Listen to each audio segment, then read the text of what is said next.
ቀን ነበር። ያ ከገነት ያስወጣቸው ዲያብሎስ ሱባኤውን ሳይጨርሱ 35ኛውን ቀን ፈጽመው 36ኛውን ሲጀምሩ መጣና እኔ ገብርኤል ነኝ አዳም ውጣ አለው። አዳም አይ አልወጣም አለው። ቀድሜ የፍጡር ቃል ሰምቼ ስቻለሁ፣ አሁንም የፍጡር ቃል ሰምቼ አልስትም። ራሱ ባለቤቱ መጥቶ ወጣ ካላለኝ አልወጣም አለ። ሱባኤው አልተፈጸመም። ወደ ሔዋን ሄደ፣ ሔዋንን አናገረ። ማነህ አንተ? ገብርኤል ነኝ አላት። አንተን ልኮ እንዴት እቀራለሁ አለች። መዘዝ ብላ ወጣች። አዳም ተከተለ። ከእግረ ገነት ደረሱ። ከኋላ ዞረ። ማነኝ አላቸው። የብርሃን መልአክ ገብርኤል ነኝ አላልከንም አሉት። አይደለሁም ጥንተ ጠላታችሁ ዲያብሎስ ነኝ ብሎ ፍጹም ጽልመት የሆነ ገጽታውን ገለጸባቸው። ደንግጠው ወደቁ ይላል። አቡሃ ለሐሰት በጽባዘ ተናገረ ይደግም በሰርክ ይላል። የሐሰት አባት ጠዋት የተናገረውን ማታም አይደግም ይለዋል። የዲያብሎስ መንፈስ ያፈረ ይሁን። አዳምና ሔዋን በዛ ወድቀው እንዳለ እግዚአብሔር አልተዋቸው። ከገነት አዕዋፍ ፍሬ እያመጡ ለአዳም ሰጡት፣ ይመግቡት ጀመር። አዳም የሚያውቀው ነው ይሄ ፍሬ፣ ይሄማ ገነት ውስጥ በላው የነበረው ነው አለ። ስለዚህ እነዛ ወፎች ሲበሩ አይቶ በእግሩ ሮጦ ገነት የሚገባ መስሎት አዳም አዕዋፍ በሰማይ ሲበሩ እሱ በእግሩ መሮጥ ጀመረ። ሰይጣን ደግሞ ምን አለ? ይሄ ጅጁ ደግሞ ወደ ገነት ሊገባ ነው አለ። ድንጋይ አነሳና እግሩን ሰበረው፣ ደሙ ፈሰሰ። በዛ በእጁ ላይ ከገነት የመጣው ፍሬ ይዞ ከእግሩ የፈሰሰውን ደም አንድ ላይ አድርጎ አዳም መስዋዕት አድርጎ አቀረበው። የዛን ጊዜ እግዚአብሔር አምላክ ተገለጠለት። አዳም ዓለም የሚድነው ባንተ ደም አይደለም፣ እኔ ከልጅ ልጅህ ተወልጄ እነሆ አድንሃለሁ ብሎ ከድንግል ማርያም ብሎ ይሄንን ስንቅ አስይዞ አዳምና ሔዋን እንደሚያድናቸው ቃል ገባላቸው። በሐሙስ ዕለት ወበመንፈቀ ዕለት እትወለድ እሞለተ ወለትከ ከ5 ቀን ተኩል በኋላ ተወልጄ አድንሃለሁ አለው። ይሄንን ቃል ኪዳን ለአዳም ሰጠው። የአዳም ቃል ኪዳን ቀላል ጥያቄ ልጠይቃችሁ። ዘፍጥረት ምዕራፍ 3 ከቁጥር 15 ጀምሮ ዘፍጥረት ምዕራፍ 3 ከቁጥር 15 ጀምሮ ስታዩ አዳምም ሔዋንም እባቡም ተረግመዋል። እባብ በምድር ላይ እየተሳብሽ ሂጂ አፈር ብይ ብሏታል። ሔዋንን ጻርሽ ይበዛል ብሏታል። አዳምን ጥረህ ግረህ ሰርተህ ብላ ብሎታል። አሁን እዛ ጋር አንድ ነገር ተናገረ እግዚአብሔር። በእባቡና በሴቲቱ መካከል ጠላትነትን አደርጋለሁ፣ በዘሯና በዘርህ መካከል ጠላትነትን አደርጋለሁ ብሎ እግዚአብሔር ተናገረ። አሁን እዛ ጋር አንድ ጥያቄ አለኝ እምላችሁ፣ ቀላሉ ጥያቄ አዳም ለሔዋን ስም ያወጣው እሱ ነው። ሔዋን ማለት ምን ማለት ነው? ሔዋን የስሙ ትርጉም አቤት የሚያውቅ አንድ ሰው ጮክ ብሎ የሚነግረኝ ከመሃል ጥሩ። ሔዋን ማለት የሕያዋን እናት ማለት ነው። ዘፍጥረት ምዕራፍ 3 ላይ የምትመለከቱት አዳም ለሚስቱ ስም አወጣላት። ምን ብሎ ጠራት? ሔዋን ብሎ ጠራት። በአንተና በሴቲቱ መካከል በዘርህና በዘሯ መካከል ጠላትነትን አደርጋለሁ። እርሱ ራስን ይቀጠቅጣል፣ አንተም ሰኮናውን ትቀጠቅጣለህ አለው። ቁጥር 17 ዘፍጥረት 3 አዳምንም አለው የሚስትን ቃል ሰምተሃልና ጥረህ ግረህ ብላ አለው። ከዛ በኋላ እግዚአብሔር አምላክ እነሆ ለሁለቱም ይሄን ቃል ከሰጠ በኋላ ቁጥር 20 ላይ ዘፍጥረት ምዕራፍ 3 ቁጥር 20 እንዲህ ይላል፣ አዳምም ለሚስቱ ሔዋን ብሎ ስም አወጣ፣ የሕያዋን ሁሉ እናት ናትና። ደግማችሁ ንገሩኝ ይሄንን። አዳምም ለሚስቱ ሔዋን ብሎ ስም አወጣ፣ የሕያዋን ሁሉ እናት ናትና። አሁን እዚህ ጋር አዳም ለሔዋን ስም ያወጣው ከወደቁ በኋላ ነው ከመውደቃቸው በፊት ነው? ይሄ ቀላል ጥያቄ ነው። የሔዋን እናት አላት። በሷ ምክንያት ወጥቷል። በሷ ምክንያት ዕፀ በለስ በልቷል። በሷ ምክንያት ሞትን ሞቷል። በሷ ምክንያት የብርሃን ልብሱ ተገፏል። መቼ ነው የሔዋን ሁሉ እናት? ወይም በሌላ ሔዋን ማለት ሕይወቴ ነሽ ማለት ነው። ሕይወቴ ነሽ ብሎ ስም አወጣላት ለሔዋን። ቀድመው ሁለቱም አዳም ተብሎ ነው የሚጠሩት። ሔዋን ብሎ ስም ያወጣላት ከውድቀት በኋላ ነው። ለአዳም የተሰጠው ቃል ኪዳን ምንድነው? ከ5 ቀን ተኩል በኋላ ተወልጄ አድንሃለሁ ነው። ከ5 ቀን ተኩል በኋላ ተወልጄ አድንሃለሁ ሲለው ደግሞ እዛ ውስጥ ቅድም ያየነው በዘርና በዘሯ መካከል ጠላትነትን አደርጋለሁ ብሎ በሴቲቱና በሔዋን ሲሆን፣ ለጊዜው በሴቲቱ በሔዋንና በእባቡ ሲሆን፣ ፍጻሜው ግን እባቡ ዲያብሎስ ነው። ሔዋን ከሷ የምትመጣ ድንግል ማርያም ናት። የዘላለም ጠብ ያለው በድንግል ማርያምና በሰይጣን መካከል ነው። ክብርና ምስጋና ለእግዚአብሔር ይድረሰው።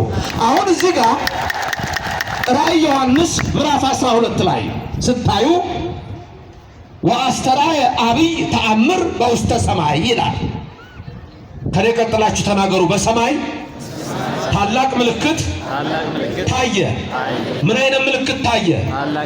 የትኛው መጽሐፍ ቅዱስ ክፍል ነው? ራእይ ዮሐንስ ምዕራፍ ስንት? 12 እንደገና ተናገሩ። በሰማይ ታላቅ ምልክት ታየ። ብእሲት እንተ ትለብስ ፀሐየ፣ ፀሐይን የለበሰች አንዲት ሴት ወወርታይተ እገሪሃ፣ ከእግሮቿ በታች ጨረቃ ያላት። በግዕዙ ከፈለጋችሁ በግዕዙ በሉ፣ አረዛ በአማርኛው ንገሩ። ከእግሮቿ በታች ጨረቃ ያላት፣ በራሷ ላይ 12 ከዋክብት አክሊል የሆነላት አንዲት ሴት። ሰማችሁት? መጽሐፍ ቅዱስ ነው። ድንገት ዛሬ ከሌላ እምነት ተጋብዛችሁ የመጣችሁ ካላችሁ፣ ከሌላ ቦታ በሌላ እምነት ውስጥ ያላችሁ ሰዎች ይሄ ድምፅ ወይም እዛው ባላችሁበት የሚሰማችሁ ይሄን ቃል ልብ በሉ። እንደገና ሁላችሁም ተናገሩት። በሰማይ ምልክት ታየ። ፀሐይን የተጎናጸፈች ከእግሮቿ በታች ጨረቃ ያላት በራሷ ላይ 12 ከዋክብት አክሊል የሆነላት አንዲት ሴት ታየች። ፀሐይን ምን አድርጋለች? ተጎናጽፋለች። ከእግሯ በታች ምን አለ? ጨረቃ። በራሷ ላይ ስንት ከዋክብት አሉ? 12። ፀሐይ የተባለ ፀሐይ የጽድቅ ኢየሱስን የጸነሰች አንዲት ሴት አንድ ናት። ድንግል ማርያም ናት። ከእግሯ በታች ከእግሮቿ በታች ጨረቃ ያላት አለ። ከእግሮቿ በታች ጨረቃ ዮሐንስ መጥምቅ ነው። እመቤታችን ኤልሳቤጥ ልትጠይቅ ሄደች። ኤልሳቤጥ ምን አለች? ሁላችሁ ታውቁታላችሁ። የጌታዬ እናት ወደ እኔ እንዴት ትመጫለች? ትህትና። ከዛ ምን ይላል? ወመልአ መንፈስ ቅዱስ ላይ ለኤልሳቤጥ፣ በኤልሳቤጥ መንፈስ ቅዱስ ሞላባት። ሁላችሁ ንገሩኝ፣ በኤልሳቤጥ ምን ሞላባት? ከዛ ምን አለች ኤልሳቤጥ? በታላቅ ድምፅ ጮኻ የጌታዬ እናት ማርያም ወደ እኔ ትመጪ ዘንድ እንዴት ይሆናል? የሰላምታሽን ድምፅ ስሰማ ጽንሱ በማኅፀኔ ዘለለ። ምን ስሰማ? የማን ሰላምታ? የማንን ድምፅ? የእመቤታችን ድምፅ፣ የእመቤታችን ሰላምታ ዮሐንስ በጽንስ እንዲዘል አደረገው። ክብርና ምስጋና ለእግዚአብሔር ይድረሰው፣ ስሙ የተመሰገነ ይሁን። አሁን ዮሐንስ በእናቱ ማኅፀን እያለ ሰገደላት። ወወርታይተ እገሪሃ አለ። ከእግሮቿ በታች ጨረቃ ቅዱሳን ናቸው። ታምረ ማርያም ሲነበብ የምትሰሙ ሰዎች ካላችሁ ታምረ ማርያም ሲነበብ የሚባል ዜማ አለ። አይኑ ዘተገብረ ፈውስ ይገልጻል። ማናቸው ታምረ ማርያም ያነቡት ወይሳ ማንም ምን ችግር አለ? አይኑ ዘተገብረ ስሙት። ምን አለ ብትሰሙት አብረን እንላለን። ከሲሲ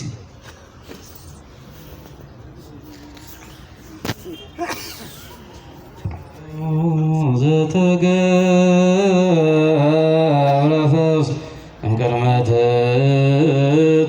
ድንግል ቤተ ክህነት ወንግሥት መድኃኒተ ዓለም ኮነ ደመ ዘጌኪ ክርስቶስ እሰግድ ለተአምርኪ በአብራከ ሥጋ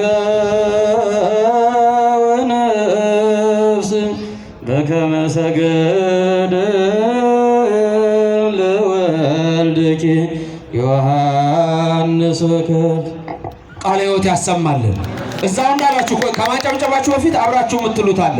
ሁለቷን መስመር የመጨረሻዋል እሰግድ ለተአምርኪ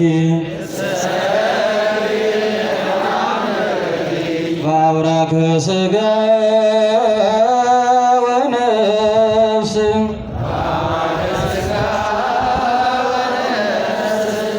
በከመ ሰገደ ለወልድኪ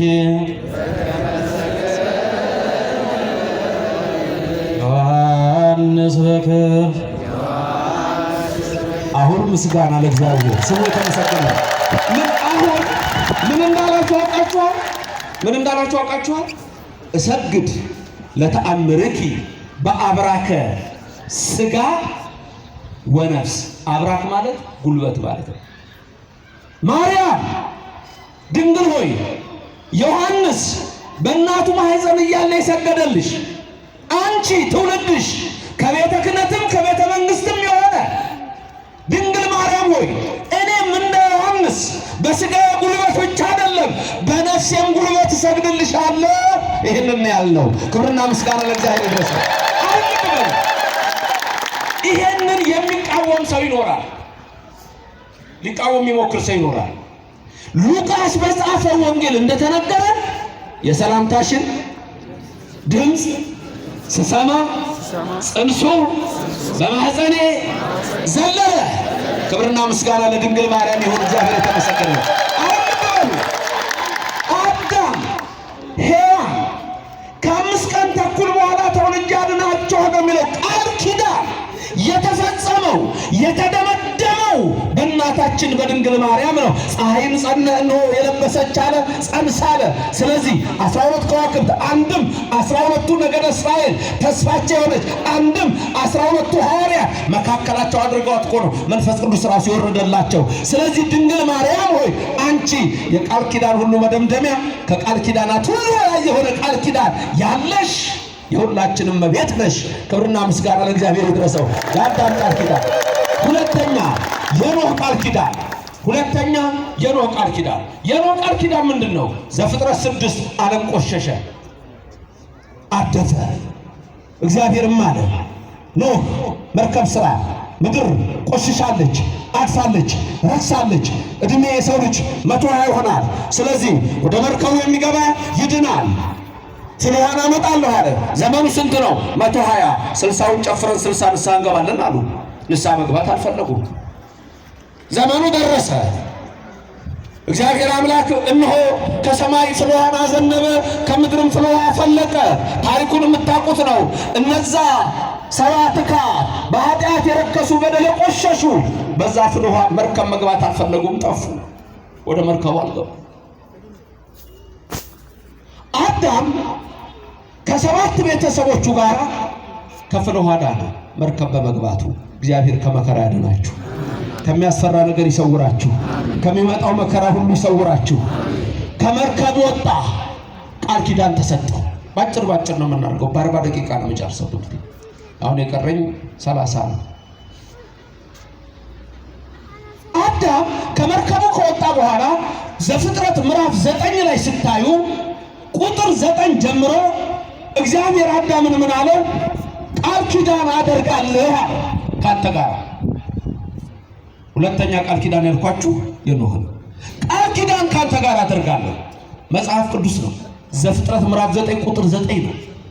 ይሄ ቃል ኪዳን ምንድን ነው ስንል ሁላችሁም የምታውቁት ነው። ምን ምልክት ሰጠው? ቀስተ ደመናን የሰጠው ቃል ኪዳን ይሄ ነው አለ። እዛ ጋር ግን ልብ የምትሉት አንድ ነገር አለ። እሰይም ቀስቴ በውስተ ደመና፣ ቀስቴ በደመና ይቱ ትታያለች አለ። ሁለት ነገር ራሱ ስሙን ምንድን ያለው? ምንድነው ስሙ? ሌላ ምን እንለዋለን እኛ? የማርያም እኛ ብቻ ነን ይሄን ምን ሌላው ዓለም አይልም። ሬምቦ ነው አለቀ። ሌላ ምንም ነገር የለም። እኛ እንደውም ለሀገራችን ምልክት አድርገነዋል። ከላይ እርግጥ የቀስተ ደመና ቀለማት 4 ናቸው። እሱ ጋር አሁን አልገባም። በሚታየው ግን አብዝተው ሶስቱን ስለምናይ አረንጓዴ፣ ቢጫ፣ ቀይ የሁላችን ምልክት የሆነው ይሄ ለዓለም ሁሉ ድነት የሆነ የተሰጠ ነው። እሰይም ቀስትየ በውስተ ደመና። ቀስት መለኮት ነው። ደመና እመቤታችን ናት። ቀስተ ደመና ምልክቱ እንደ ደጋን ቅርጽ ነው አይደል?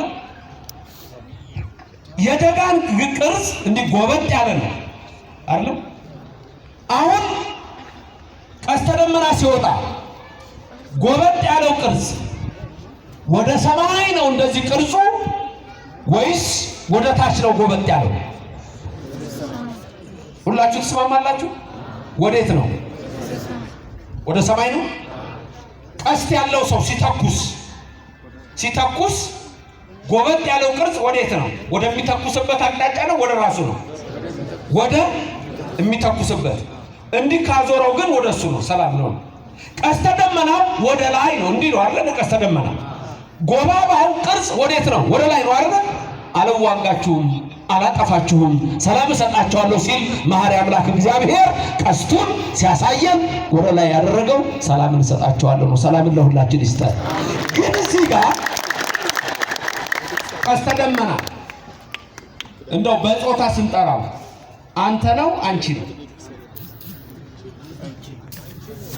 ቀስተ ደመና ብዙ ጊዜ ወይ ታየ ወይም ደግሞ ቀስተ ደመና ታየችም ሊሆን ይችላል። ግን ዘፍጥረት 9 ላይ ያለውን ላንብብላችሁ ቃል ኪዳኑን። ዘፍጥረት ምዕራፍ 9 ከቁጥር 9 ጀምራችሁ የምትመለከቱት ይሆናል። ስለ ቀስተ ደመናው ግን እንዲህ የሚል ተጽፏል። እግዚአብሔር መንፈስ ቅዱስ በእኔም በእናንተ ላይ ይደር። እግዚአብሔርም አለ በእኔና በእናንተ መካከል ከእናንተም ጋር ባለው በሕያው ነፍስ ሁሉ መካከል ለዘላለም የማደርገው የቃል ኪዳን ምልክት ነው። ተናገሩ። ለዘላለም የማደርገው የቃል ኪዳን ምልክት ነው። ለመቼ የማደርገው? ለዛሬ፣ ለነገ፣ ለዘላለም። ቀስቴን በደመና አድርጌያለሁ። ምንን በደመና አድርጌያለሁ?